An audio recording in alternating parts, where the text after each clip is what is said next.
Comment savoir si nous sommes au bon endroit? Avant de vous donner la clé que j'avais envie de vous partager dans cette vidéo, je vous rappelle que vous pouvez vous inscrire à cette chaîne pour pouvoir retrouver toutes les nouvelles vidéos. Alors, je suppose que vous êtes un petit peu comme moi. Il y a parfois des moments où vous vous dites ben, j'aimerais bien savoir si je suis sur la bonne voie, si je suis au bon endroit, si je suis en train de faire la bonne action. Et c'est vrai que là, en fait, c'est notre mental qui parle. Notre mental, il aimerait bien savoir si tout ce que nous sommes en train de faire n'est pas vain. Et puis aussi, est-ce qu'on a rencontré la bonne personne? Est-ce qu'on est sur le bon projet? Voilà, et souvent quand on vit quand ces questions-là arrivent, eh bien on est souvent dans des moments de doute, d'instabilité, d'inconfort, et donc forcément on est dans cette recherche de la certitude, on a envie d'être rassuré et de savoir ce que l'on est en train de faire est bon. Donc c'est un peu comme si on avait envie de souscrire à une assurance et que cette assurance nous disait vas-y, tu peux aller à cet endroit-là parce que tu es au bon endroit. En réalité, je crois que jamais, en fait, on ne verra quelque chose qui s'affiche devant nous et qui nous dit « tu es au bon endroit, tu peux y aller ». Alors bien sûr, on peut regarder les synchronicités. Parfois, on a des synchronicités qui nous disent « ok, bon, bah là, on va être à peu près au bon endroit » ou en tout cas, les messages que je reçois sont les bons. Mais en tout cas, je pense qu'au final, la bonne voie n'existe pas. Je pense qu'on prend des chemins et ensuite ces chemins, on va les expérimenter pour voir en fait s'ils nous conviennent. Aussi, on peut juste être sûr d'une chose, à mon avis, s'il y a une assurance à souscrire, c'est celle-ci, c'est de savoir que là, à l'instant T, on est au bon endroit, ou en tout cas, on fait les bonnes décisions. Par exemple, si vous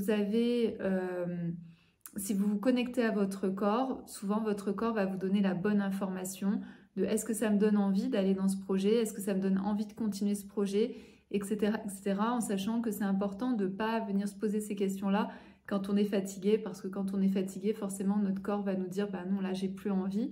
Alors que quand vous retrouvez un petit peu de peps et que vous êtes un peu plus en énergie, c'est plus facile en fait de se poser cette question. Enfin, de poser la question à votre corps de quoi tu as envie, est-ce qu'il y a l'élan qui est là ou pas. Je me souviendrai toujours d'une fois, j'avais une proposition en fait pour partir à Bali lors d'une session, d'une formation. C'était quelque chose que j'avais vraiment envie de faire parce que ça me plaisait, parce que les gens qui allaient venir avec moi dans cette formation, c'était des gens que j'aimais beaucoup aussi. Et pourtant, j'avais un doute en moi et finalement, j'ai pris... donc c'était 6 mois, hein, c'était 6 mois avant cette formation. Et je me suis juste pris un temps et je me suis dit, ok, ferme les yeux et ressens ce qui est là. Et puis j'ai inspiré, expiré, j'ai laissé vraiment venir la réponse et la réponse était non. Donc c'était une réponse qui était totalement contre-intuitive par rapport à ce qui m'était proposé dans 6 mois, c'est-à-dire de partir à l'étranger, à Bali qui est un très beau pays, faire une formation dont les enseignements me plaisaient beaucoup, avec des gens que j'aimais beaucoup aussi. Donc tout ça c'était contre-intuitif et pourtant mon corps, ce que je ressentais, ça me faisait non.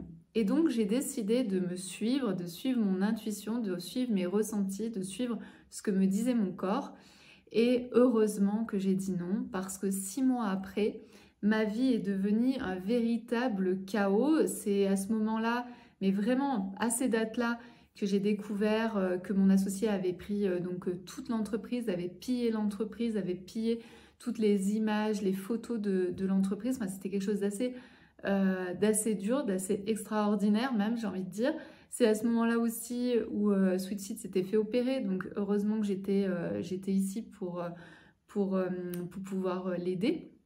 Donc voilà, donc c'est vraiment tout ça pour vous dire que finalement, il n'y a pas de bonne voie, il n'y a pas un endroit où on doit aller. Par contre, ce qui est important, c'est de pouvoir s'écouter à l'instant T, lorsqu'on doit prendre une décision, lorsque on doit, quand on se pose la question de est-ce que je suis avec la bonne personne ou est-ce que je suis sur le bon projet, eh bien c'est important juste de revenir à vous et de sentir quelle est la réponse là à l'instant T. Bien sûr, la réponse, elle peut changer. Si dans une semaine ou 2 semaines après, vous vous repositionnez, peut-être que la réponse ne sera pas la même. Peut-être que ce sera un oui, peut-être que ce sera un non, peut-être que vous entendrez d'autres messages.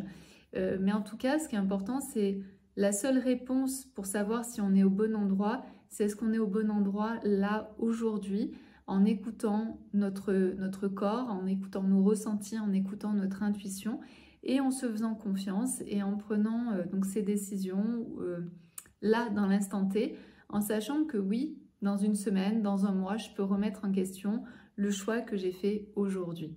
Il n'y a pas de... On ne se trompe pas, on ne prend pas de mauvaises pistes, on ne prend pas de mauvais chemins. Par contre, ce qui est important, c'est de se poser régulièrement la question de est-ce que je suis au bon endroit? Est-ce que je suis avec la bonne personne? Est-ce que je suis dans le bon projet? Je vous souhaite de belles réflexions, j'espère que ça vous aidera et je vous dis à très bientôt dans une prochaine vidéo. À bientôt!